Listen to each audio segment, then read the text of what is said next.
Hermione had long surrendered hope of glimpsing anything in the oppressive darkness that entrapped her.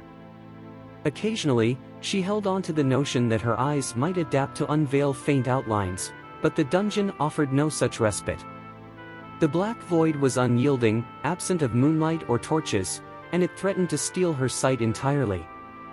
In isolation, her sense of touch became her compass as she meticulously explored her prison. The cell door was a barrier of formidable magic, void of any conventional lock or keyhole.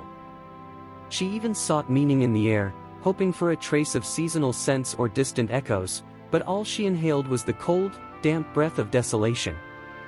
The relentless silence, enforced by Umbridge's Silencio spell, gnawed at her. Days bled into weeks, perhaps months, devoid of torture or interrogations. Food arrived haphazardly, rendering time a blur. To maintain her sanity, Hermione mentally recited potion recipes, rehearsed transfiguration techniques, and listed runes.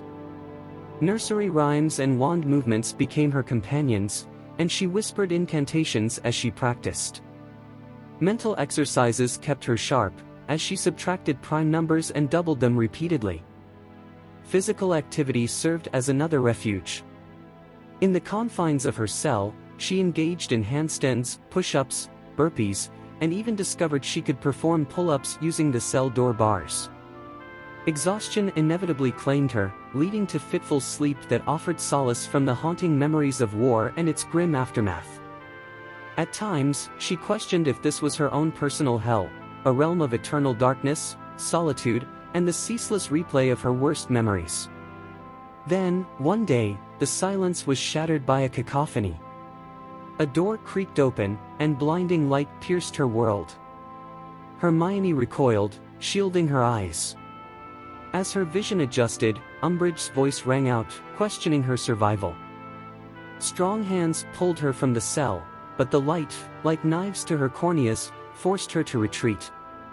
Umbridge impatiently muttered incantations, subjecting Hermione to Petrificus Totalis.